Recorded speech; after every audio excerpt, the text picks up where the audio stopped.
ઇન્ડિયાથી બહાર રહેનારા દરેક ભારતીયનો એક કોમન સવાલ હોય છે. સવાલ એ હોય છે કે ભાઈ ઘરે પૈસા મોકલવાના કેવી રીતે, સ્પીડી, સહેલો અને સસ્તો રસ્તો કયો છે? કેમ કે આપણે અહીંયા કહીએ તો જૂની રીતે મોકલવામાં તો ચાર્જીસ વધારે લાગે છે, સમય પણ વધારે લાગે અને ક્યારેક ક્યારેક ઝંઝટ પણ વધી જતી હોય છે. તો આજના આ વિડીયોમાં અમે તમને કહીશું કે ફોરેનથી ઇન્ડિયા પૈસા મોકલવાનો બેસ્ટ અને સૌથી સહેલો રસ્તો કયો છે, કઈ રીતે જલ્દી મોકલી શકાય, કઈ કઈ બાબતોનું ધ્યાન રાખવું જોઈએ કે જેથી તમારા જે પૈસા છે ઇન્ડિયા સુરક્ષિત રીતે પહોંચી જાય અને જલ્દી પણ પહોંચી જાય. તો ચલો ફટાફટ તમને બધું કહી દઈએ આ વિડીયોમાં. સૌથી પહેલા વાત કરીએ બેંક્સની. હવે જુઓ, જો તમે કોઈ પણ મોટી બેંકમાં એકાઉન્ટ ખોલાવો છો, જેમ કે HSBC, HDFC, ICICI, તો ત્યાંથી તમે વાયર ટ્રાન્સફર કરીને પૈસા ડાયરેક્ટ ઇન્ડિયા મોકલી શકો છો. ફાયદો એ છે કે બેંક ટ્રાન્સફર બહુ સેફ હોય છે અને ડાયરેક્ટ હોય છે, પણ એમાં પ્રોબ્લેમ એ હોય છે, તકલીફ એ છે કે ફીસ બહુ હાઈ હોય છે. ક્યારેક 20 તો ક્યારેક $40 પણ ફી ભરવી પડે છે અને જે એક્સચેન્જ રેટ હોય છે એ પણ એટલો સારો નથી મળતો. સાથે જ પૈસા પહોંચવામાં 2 થી 5 દિવસનો સમય લાગી જાય છે. તો બેંક સારી તો છે પણ મોટી એમાઉન્ટ મોકલવા માટે. પણ જો થોડા સમયે નાની એમાઉન્ટ જો તમારે મોકલવી છે તો બેંકથી મોકલવામાં વધારે પૈસા ખર્ચાશે, એટલે કે મોંઘું પડશે. હવે આવીએ મોડર્ન જમાનાના સોલ્યુશન્સ પર, એટલે કે ઓનલાઈન મની ટ્રાન્સફર એપ્સ પર. હવે જુઓ, આ એપ્સે આવીને પૈસા મોકલવાની જે પૂરી ગેમ છે એ જ બદલી નાખી છે. પેપલ, રેમેટલી, વાઇઝ, જેને પહેલા ટ્રાન્સફર વાઇઝ કહેવામાં આવતું હતું, આ બધા થ્રુ પણ તમે આરામથી પૈસા મોકલી શકો છો અને આ બધી બહુ પોપ્યુલર એપ્સ છે. એના ફાયદાઓની જો આપણે વાત કરીએ તો ફીસ બહુ ઓછી હોય છે અને મોટા ભાગે પહેલું ટ્રાન્સફર તો ફ્રી જ હોય છે અને તમે આરામથી પૈસા નાની એમાઉન્ટમાં ટ્રાન્સફર કરી શકો છો. એની સિવાય બેંકથી વધારે અહીંયા પર સારો એક્સચેન્જ રેટ પણ તમને મળી શકે છે. પૈસા એક દિવસ કે પછી કેટલાક કલાકોમાં જ પહોંચી જાય છે. તમારા મોબાઈલ એપથી જ આ બધી વસ્તુઓ, એટલે કે તમારું ટ્રાન્ઝેક્શન કેવી રીતે થઈ રહ્યું છે, ક્યાં સુધી પહોંચી રહ્યું છે, એ બધું ટ્રેક કરી શકો છો. જેમ કે વાઇઝમાં તમને મિડ માર્કેટ રેટ મળે છે, એ બહુ ટ્રાન્સપરન્ટ હોય છે. રેમેટલીમાં 2 ઓપ્શન હોય છે. ઇકોનોમી એટલે કે થોડું સસ્તું હોય છે પણ થોડુંક ટાઈમ ટેકિંગ હોય છે.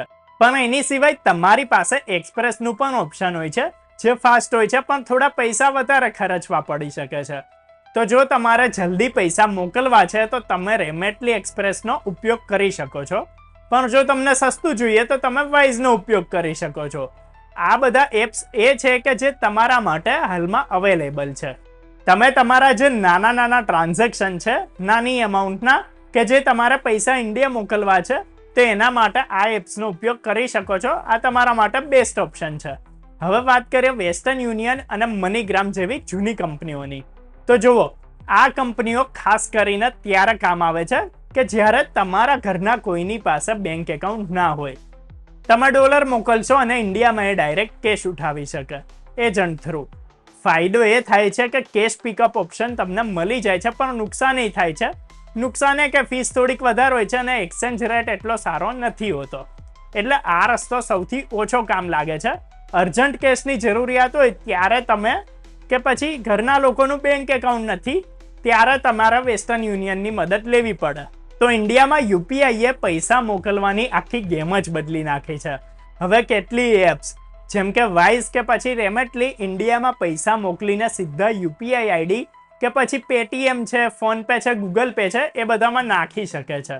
એટલે કે તમારા ઘરના લોકોએ બેંકમાં જવાની પણ જરૂર નથી. સીધો જ મોબાઈલમાં મેસેજ આવશે કે ભાઈ તમને પૈસા મળી ગયા છે. આ રીત બહુ ફાસ્ટ છે અને અત્યારના ટાઈમમાં યુપીઆઈ બેસ્ડ રેમિટન્સ સૌથી ફ્યુચર રેડી ઓપ્શન એ છે. તો જો તમારા પેરેન્ટ્સ કે પછી તમારી જે ફેમિલી છે યુપીઆઈ યુઝ કરે છે, તો આ સૌથી સહેલો અને સ્પીડી રસ્તો છે પૈસા લેવાનો. હવે સવાલ એ આવે છે કે ભાઈ કઈ રીત તમારે પસંદ કરવી જોઈએ, કયો ઓપ્શન તમારા માટે બેસ્ટ છે. તમારી એમાઉન્ટ જો મોટી છે અને તમે ઈચ્છો છો કે ભાઈ ટ્રાન્ઝેક્શનમાં સેફટી હોય, તો તમે બેંક ટ્રાન્સફરનો ઓપ્શન પસંદ કરી શકો છો. જો તમે ઈચ્છો છો કે પૈસા જલ્દી ટ્રાન્સફર થઈ જાય અને ખર્ચો ઓછો આવે, તો તમે વાઇઝ ને રેમેટલી જેવી એપ્સનો ઉપયોગ કરી શકો છો. પણ જો કેશ જોઈએ અને એ પણ વગર એકાઉન્ટે, તો તમારા માટે વેસ્ટર્ન યુનિયન અને મનીગ્રામ જેવા ઓપ્શન અવેલેબલ છે. જો ઘરવાળા યુપીઆઈ યુઝ કરે છે તો ભાઈ યુપીઆઈનો રસ્તો સૌથી સારામાં સારો કહી શકાય.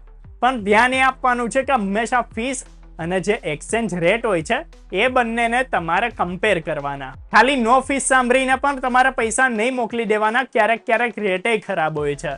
તો એક્સચેન્જ રેટ તમારે હંમેશા ચેક કરવાનો અને ઓફિશિયલ એપ્સ કે પછી જે ઓથોરાઇઝ એજન્ટ છે એના થ્રુ જ પૈસા મોકલવાના.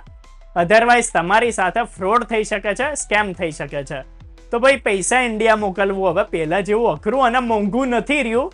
બેંક એપ્સ, કેશ પિકઅપ કે પછી યુપીઆઈ એમ દરેકના પોતાના ફાયદા છે અને પોતાના નુકસાન છે. બસ તમારે તમારી જરૂરિયાત પ્રમાણે સાચો રસ્તો પસંદ કરવાનો હોય છે. તો ભાઈ તમે કમેન્ટ કરીને કહી શકો છો કે તમને શું પસંદ આવ્યું આ વિડીયોમાં, કે પછી તમે કહી શકો છો કે તમારા મનમાં શું વિચાર છે, કયા ટોપિક પર તમે જાણકારી મેળવવા માંગો છો. આ વિડીયોમાં આટલું જ. વધુ જોતા અને જાણતા રહેવા સબસ્ક્રાઇબ કરો અર્બન ગુજરાતી.